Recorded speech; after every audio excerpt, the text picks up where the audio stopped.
Mummy career mummy అదేమ్మా ఇప్పుడు కేరళలో ఒక ఇన్సిడెంట్ జరిగింది మనకి బస్సులో ఒక ఆయన చనిపోయే దాని వల్ల అమ్మాయి ఏదో ఫేమస్ అవడానికి కోసం ఏదంటే చేసి ఒక మంచి నిండు ప్రాణాన్ని చేసేసింది. దాని మీద మీ అభిప్రాయం చెప్పండి. ఇప్పుడు ఫేమస్ కావటానికి వైరల్ కావటానికి సోషల్ మీడియాలో ఏంటికైనా తెగబడతారు అమ్మాయిలు. కొంతమంది అందరిని అమ్మాయిలు అంటలేదు, అబ్బాయిలు అట్టనే ఉండరు, కొంతమంది అమ్మాయిలు అట్టనే ఉండరు. ఇప్పుడు దీని మీద ఇప్పుడు ఒక నిండు ప్రాణం బలైపోయింది. ఆ వైర్లు కావటానికి ఆయన తగలకపోయినా కూడా తగిలినాదని మనకు వీడియో ఉండబట్టి తెలిసింది. అదే వీడియో లేకపోతే ఇప్పుడు ఆయన బీభత్సంగా తిట్టేవాళ్ళే కదా అందరూ. వీడికి అక్క లేదా, అమ్మ లేదా, చెల్లి లేదా, భార్య లేదా అని ఇవన్నీ అనేవాళ్ళే కదా. పాపం నిజాతిగా ఉన్న మగ మనిషి చచ్చిపోయింది. ఆయన నిజాతి కల్లోడు కాబట్టే కదా చచ్చిపోయింది.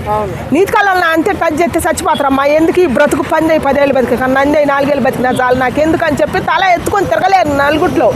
అందుకని దయచేసి ఇట్లా బ్లేమ్ చేయటం ఆపేయాలి అమ్మాయిలు నిజాతి కల్లోళ్ళు అయితే. ఆడ పాపం ఏం జరగలేదు. ఇప్పుడు పబ్లిక్ బస్సులోకి వచ్చినప్పుడు టచ్ కాకుండా ఉంటారా? అది కావాలని చేసినట్టు కాదు.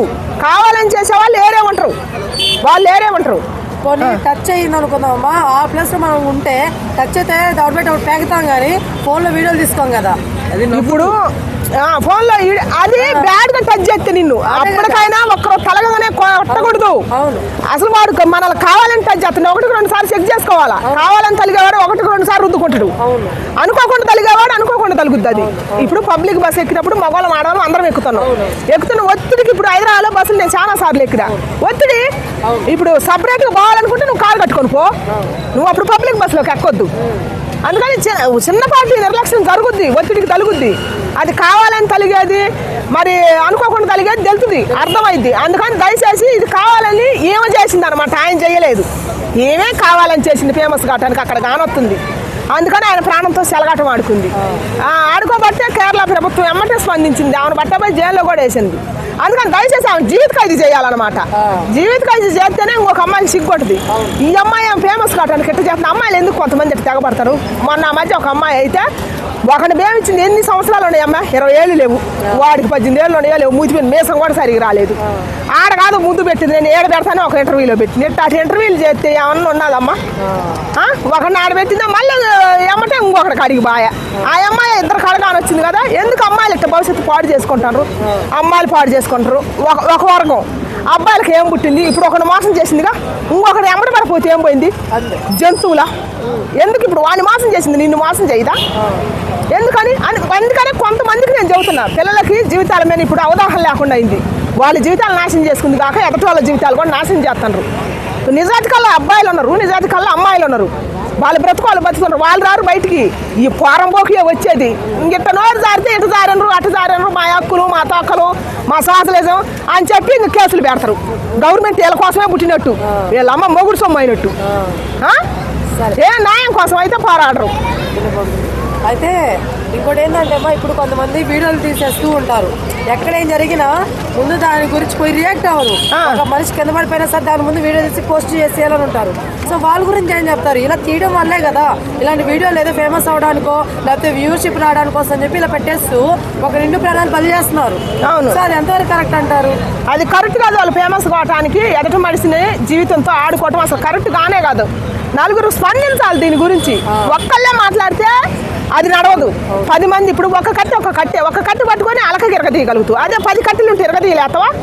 అందుకని దీనికోసం 10 మంది మాట్లాడాలి. ఒక్కళ్ళు మాట్లాడినప్పుడు 10 మంది చుట్టూ మాట్లాడితేనే ఆయన నరికట్టిన వాళ్ళం అవుతావు. ఇప్పుడు నేను మాట్లాడతానులే, నేనే మాట్లాడతానులే, నువ్వు చూసుకుంటావు సాధ్యం చూసుకున్నట్టు ఉంటే ఇంకొకళ్ళు అయితే రేపు నువ్వు అవుతావు. ఈ రోజు నేనైతే రేపు నువ్వు అవుతావు. అది ఇప్పటికైనా తెలుసుకొని స్పందించాలని నేను కోరుకుంటున్నా.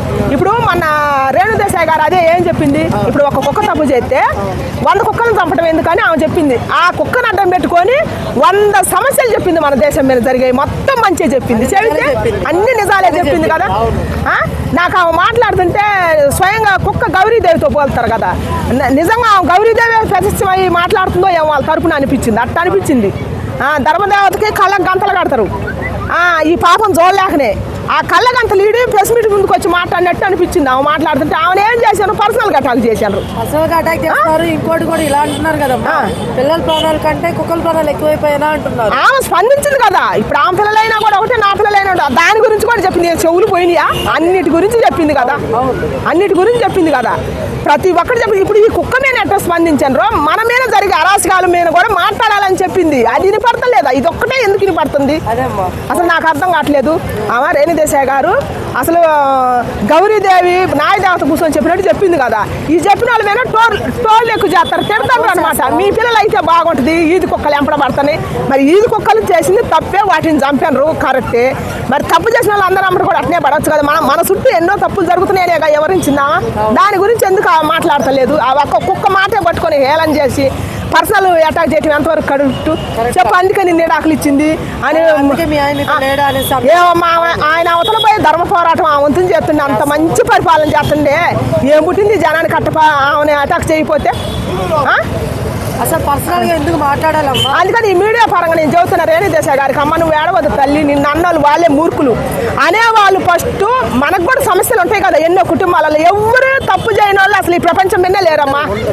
తప్పు చేసినోడు తెలుసుకొని మారినోడు మహానుభావుడు, ఆడదైనా కానీ మగోడైనా కానీ. అదే కంటిన్యూ చేయకుండా.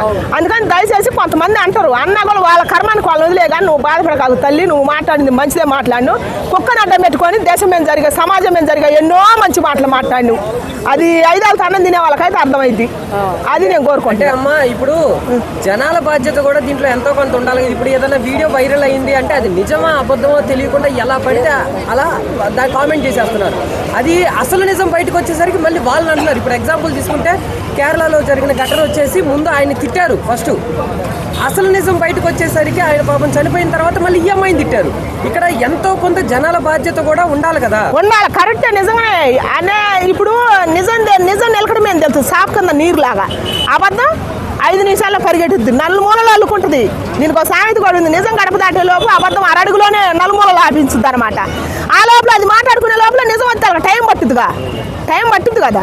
అందుకని ఆ లోపల ఎచ్చలు విడిగానే వస్తున్నారు అనమాట. కొద్దిగా ఆలోచించాలి ఒక సమస్య మాట్లాడేటప్పుడు మనం, ఏది నిజం ఏది అబద్ధం అని ఆలోచిస్తేనే కదా అర్థమయ్యేది. ప్రతిదీ నమ్మద్దు, మా ఎక్కువ నడుతుంది. ఇప్పుడు మా ఎక్కువ ఏది నిజం ఏది అబద్ధం దిగజారిపోయిన మనుషులు చేయడం వల్ల అవతల వాళ్ళ కెరియర్లు పోతున్నాయి, జీవితాలు అవును నాశనం అయిపోతున్నాయి. మనము తొందరపడి పెదవును దాటితే పెనగడ దాటుద్ది. మాట్లాడే మాట జాగ్రత్తగా మాట్లాడాలి, చూసే చూపు జాగ్రత్తగా ఉండాలి.